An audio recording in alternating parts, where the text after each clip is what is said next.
In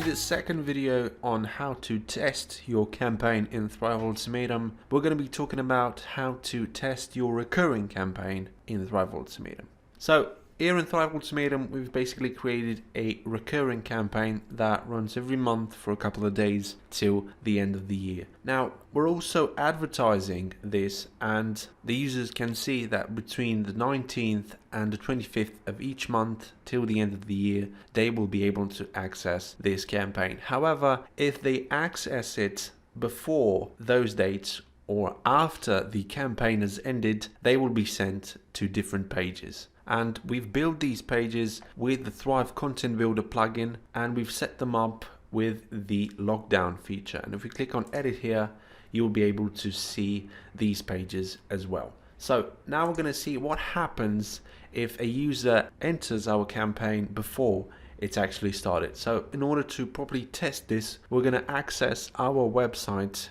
using a private window. And here in this section, you're going to notice that we are advertising our campaign. And since it hasn't started yet, if we click on see the offer, we're going to be directed to this page that is built with the Thrive Content Builder plugin.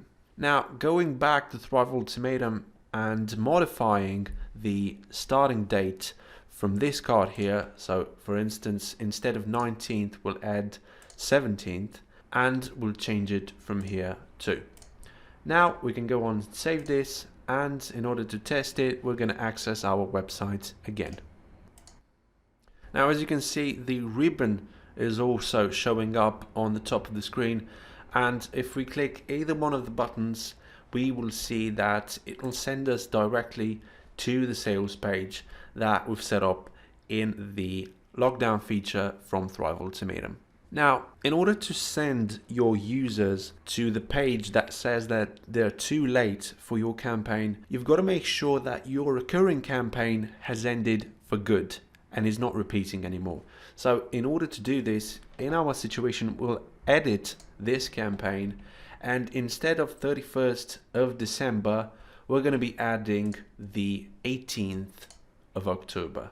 So we make sure that this campaign has already ended, and we'll change the hour to something like 13. And now we're going to save this window, and we're going to go on and test it on our website using a private window. So here, if we go back to the same section and click on the same button, we'll notice that it will direct us to this page that says that they're actually too late, and the recurring campaign they were looking for is not repeating anymore, and it's over. And basically, this is all you have to know in order to properly test your recurring campaign in Thrive Ultimatum.